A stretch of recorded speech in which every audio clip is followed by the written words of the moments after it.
Miami Heat took down the Lakers last night. Jimmy Butler passes LeBron James for franchise triple doubles. A lot of good things to take away from this one. But as I said, Jimmy Butler, that's the guy to talk about from this one. We can talk about, late decision making on jumpers, but then he turns right back into a game like this where he shows his just complete game all around defense. I'm going to touch on later in this.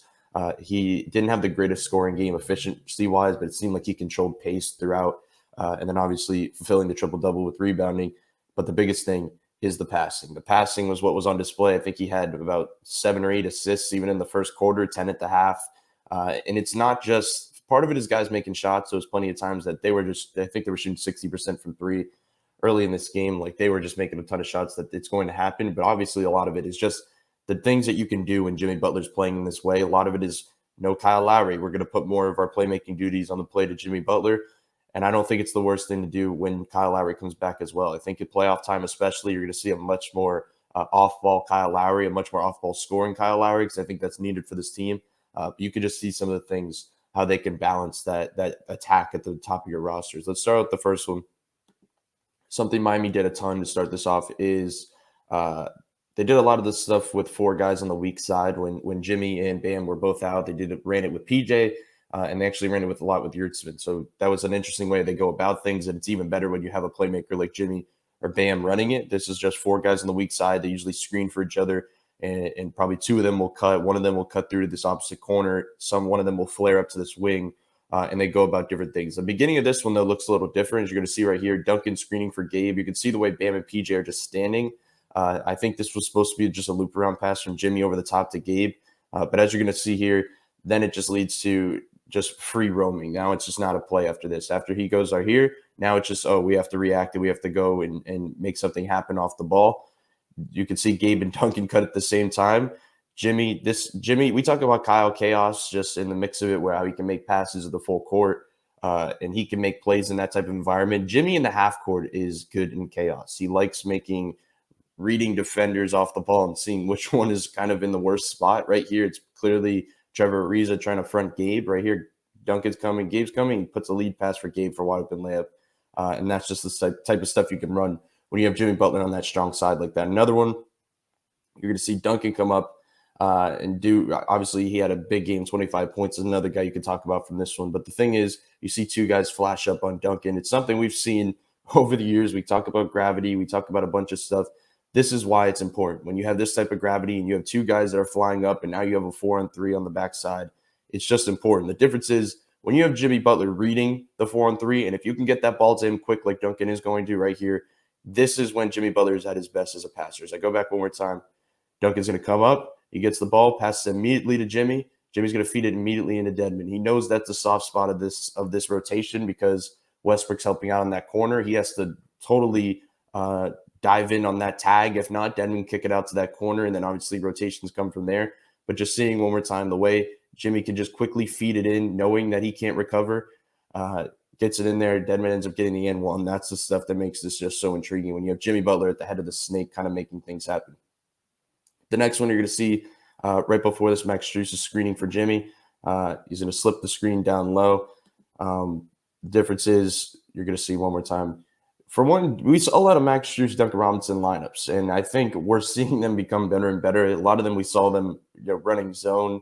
Westbrook was attacking the bottom part of their zone, which is kind of the way to go about it if you're going to try to face that type of zone with Caleb and Gabe at the top. But either way, offensively, it's been really good because they have the spacing. They can force rotations, and you have that second Duncan Robinson type shooter to kind of swing it to and make a play. And obviously, they are not the same player. As much as I talk about that all the time, we saw Max Strus cross up Westbrook for the 3.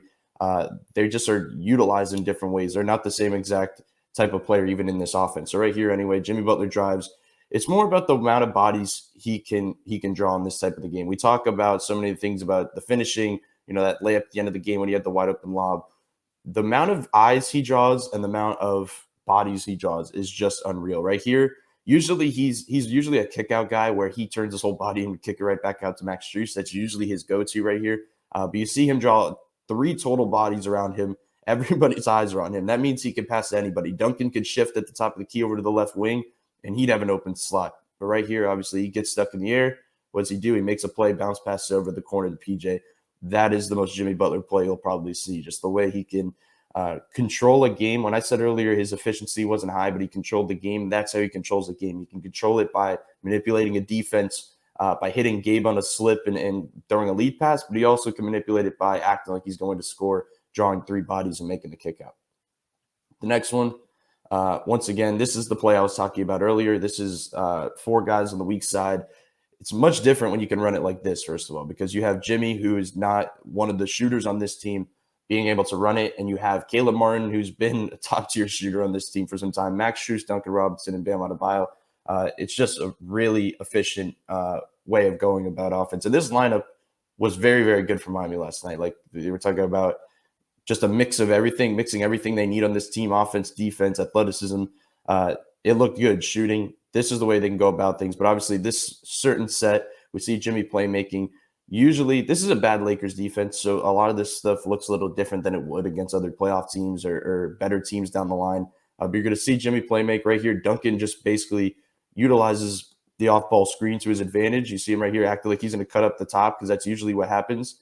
And he gets the easy layup. The thing about that, why it's so intriguing, is because Duncan almost always rises up on that screen. Even in those half-court sets with four guys on the weak side, you usually rise up your two shooters. The reason is when you have a Bam Adebayo and a Caleb Martin, those are usually your cutters on those plays. Duncan refuses it, gets the open layup, and there's not many times the first cutter, the first option on that play is open. They were right there. Once again, that's kind of on this Lakers defense. Another one, speaking of a bad Lakers defense, this is another example. There are a couple things we could talk about from this play. For one, Max Strus, Duncan Robinson, Jimmy Butler on the strong side. That is a formula that you're going to see a ton.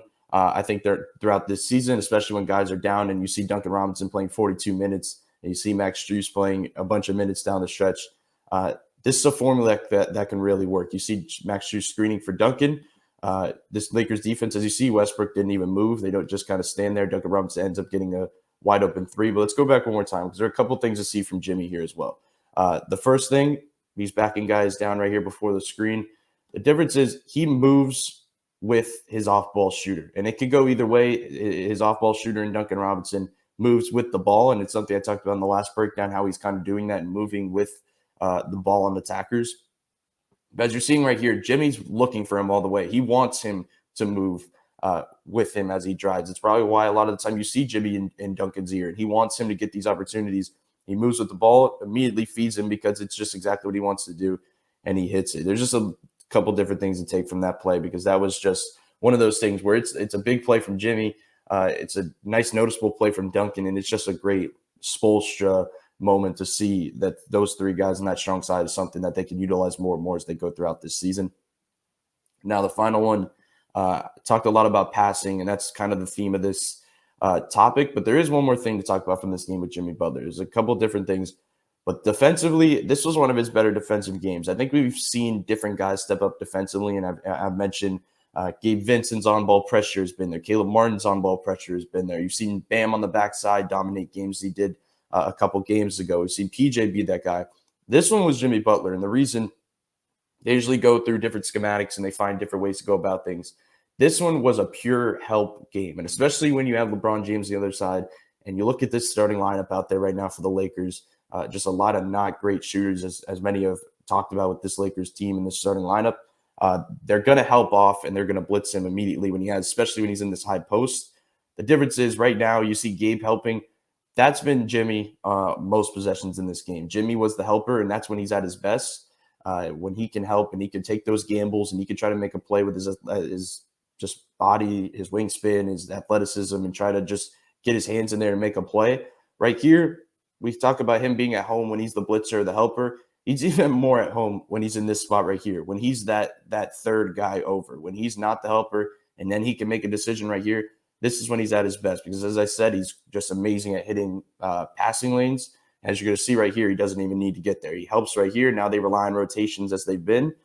Jimmy gets the hit around steal right there. Bam flings it ahead to him, and he ends up getting the open dunk. It's just the versatility of Jimmy Butler defensively. You can put him in so many spots in a game where he is the helper, where he's the on-ball LeBron guy, where he's the guy that's making the read to hit the passing lane, where he's just guarding Ariza straight up and making the steal from behind. This was just an outstanding Jimmy Butler performance.